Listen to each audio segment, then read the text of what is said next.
Good morning class fifth. कैसे हैं आप सभी? चलिए बहुत ही बढ़िया। हम लोग पढ़ रहे हैं हिंदी में पाठ एक दिन की बादशाहत, है ना। पाठ 10 एक दिन की बादशाहत। अब एक दिन की बादशाहत में दो भाई हैं, सलीम और उसका भाई आरिफ, है ना।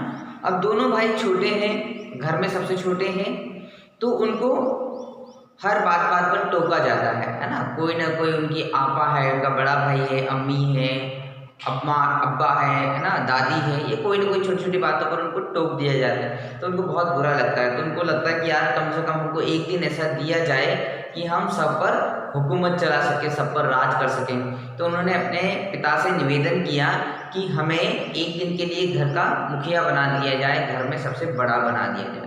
तो उनकी बात को स्वीकार कर लिया गया। अब जब वो बड़े बन गए तो सुबह उठने से लेकर के वो सबको अब धीरे धीरे ऑर्डर कर रहे हैं, सबको रोक टोक कर रहे हैं, है ना। तो पहले उन्होंने अपने माँ को टोका, फिर दादी को टोका, फिर अब्बा को टोका, फिर आपा को टोका। अब उन्होंने अब उसके भाई सलीम को टोका है ना। अब उसके भाई को उन्होंने टोक दिया, ठीक है। आरिफ ने टोका, ठीक है। अब आरिफ कहता है, खबरदार। आरिफ ने आंखें निकालकर उन्हें धमकाया। पेज नंबर 80 से पढ़ना शुरू कर रहे हैं कि खबरदार। आरिफ ने आंखें निकालकर उन्हें धमकाया, कोई ज़रूरत नहीं फिल्म देखने की, इम्तिहान करीब है और हर वक्त सैर सपाटों में गुम रहते हैं आप, है ना। अब क्या है कि सलीम के बड़े भाई को जाना था फिल्म देखने उसके दोस्तों के साथ। अब वो अपने माँ से अनुमति लेता है कि माँ मैं अपने दोस्तों के साथ जा रहा हूँ, तो थोड़ा आने में लेट हो जाऊँगा, देर हो जाएगी मुझे। तो ये बात आरिफ ने सुन ली, उसे पता चल गया। तो उसने अपने बड़े भाई को टोक दिया कि खबरदार, कहीं भी आपको जाने की ज़रूरत नहीं है, आप दिन भर सैर सपाटा करते रहते हैं, घूमते फिरते रहे हैं, आपके एग्ज़ाम पास में आ रहे हैं, आपको पढ़ना चाहिए, है ना। हमारे भी एग्ज़ाम 14 तारीख से है, तो हमको भी पढ़ना चाहिए। अभी शादी ब्याह में हम लोग इधर उधर घूम रहे हैं, लेकिन ऐसा नहीं करना है भाई, ना। पढ़ाई पे भी ध्यान देना है। पहले तो भाईजान एक करारा हाथ मारने लग गए, फिर कुछ सोच कर मुस्कुरा पड़े, है ना। पहले तो उनके भाई साहब उनको मारने के लिए तैयार हो गए, लेकिन फिर एकदम से उनको याद आया कि यार आज तो इनका दिन है ना, आज तो ये घर के मुखिया हैं, इनको अपन कुछ बोल नहीं सकते। तो वो मुस्कुरा करके चुप हो गए। लेकिन हुजूरे आली दोस्तों के साथ खाकसार फिल्म देखने की बात पक्की कर चुके हैं, इसलिए इजाज़त देने की मेहरबानी की जाए, उन्होंने हाथ जोड़ के कहा, है ना। अब उनके बड़े भाई ने कहा कि भाई हुजूरे आला, आज घर के मालिक, मेरे दोस्तों से मेरी बात हुई है, आज ये फिल्म देखने के लिए बात पक्की हुई है, तो कम से कम आज मुझे जाने की अनुमति दे दीजिए, मैं कल से नहीं जाऊँगा, है ना। तो क्या उन्होंने कहा, बना करे, बस मैंने एक बार कह दिया। उसने लापरवाही से कहा और सोफे पर दराज होकर अखबार देखने लगा, है ना। लेकिन आरिफ ने कहा, बना करे मतलब आपने जो किया है, आपने जो कहा है, कह दिया, उसे मुझे कोई परवाह नहीं है, आप उसे रहने दीजिए। और वो इतना कह करके अपने सोफे पर बैठ गया और अखबार को देखने लगा, है ना।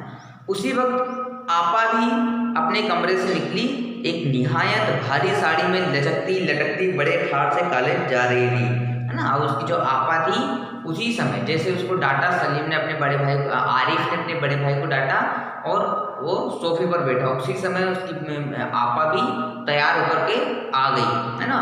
तो वो उसको भी टोकने लगा।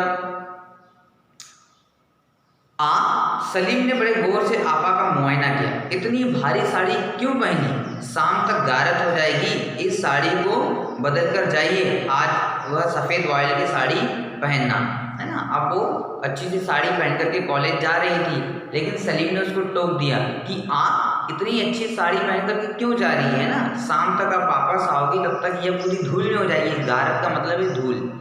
तो उन्होंने कहा कि शाम तक आप वापस आओगे, तब तक यह साड़ी पूरी तरह से गारत हो जाएगी, पूरी तरह से धूल में हो जाएगी।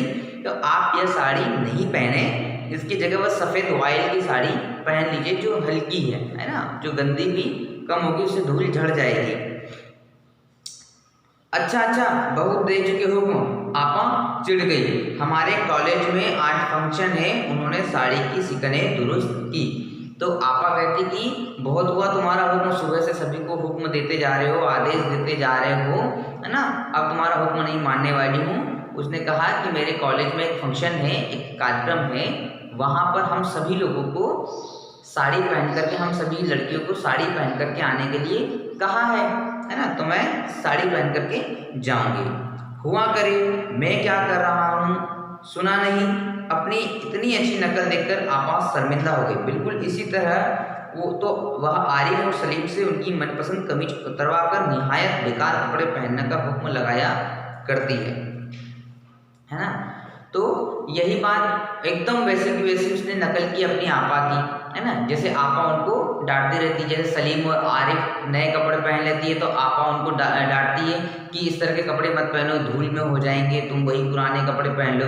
तो आज उन्होंने आपा से भी अपना बदला ले लिया। उन्होंने आपा को भी डांट दिया कि आप ये साड़ी पहन करके क्या करेंगी, है ना, ये साड़ी गंदी हो जाएगी, धूल में हो जाएगी, आप तो सफ़ेद वाली साड़ी पहन लीजिए। तो आपा को भी शर्म आ गई कि यार ये लोग मेरी नकल कर रहे हैं, जैसे मैं रोज इनको डांटती हूँ वैसे आज ये लोग भी मुझे डांट रहे हैं, है ना।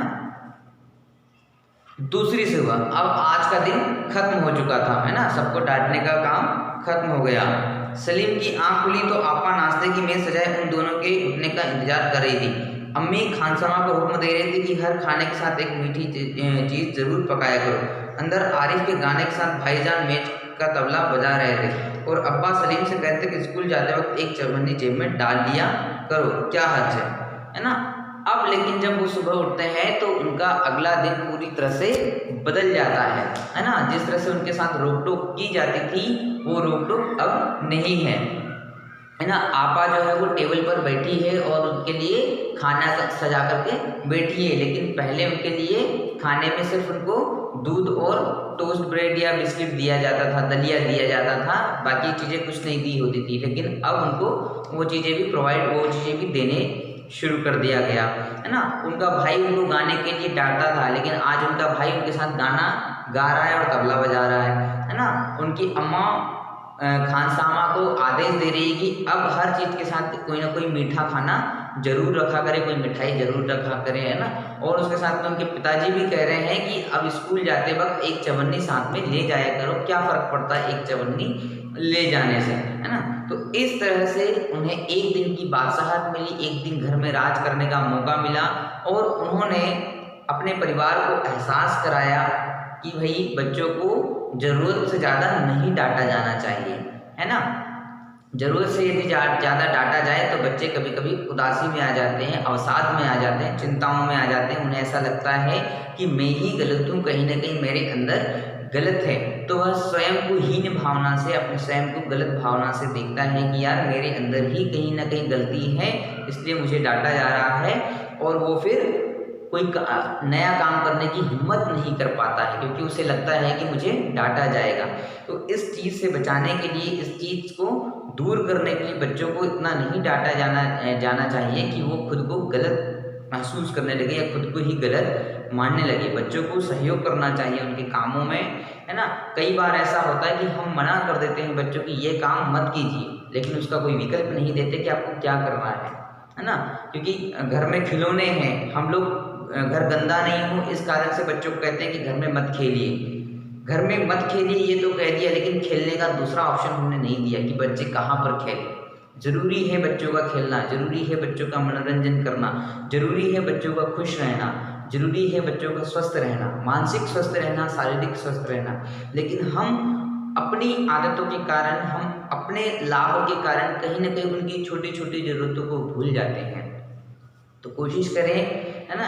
और हम बच्चे भी कोशिश करें कि अपने पेरेंट्स पर, अपने माता पिता पर किसी भी तरह का इस तरह का दबाव नहीं बनाए कि उन्हें हमारी ज़रूरत पूरा करने के लिए दिन भर परेशान होना पड़े, है ना। यह भी हमारी जिम्मेदारी बनती है कि हम अपने पेरेंट्स का भी ध्यान रखें, है ना। हम ऐसी कोई भी डिमांड नहीं करें जो उन्हें पूरी करते समय उन्हें परेशानियाँ हों, उन्हें तकलीफ हो, है ना। क्योंकि वो जो हमारे लिए कर रहे हैं वो उनके लिए बहुत ही सर्वोत्तम है, उनके लिए बेस्ट है।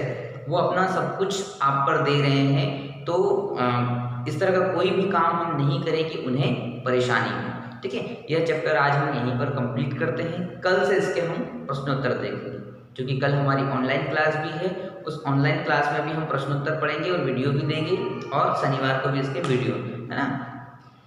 ठीक है, चलिए। तो एग्ज़ाम भी आने वाले हैं, एग्ज़ाम की आप तैयारी करें।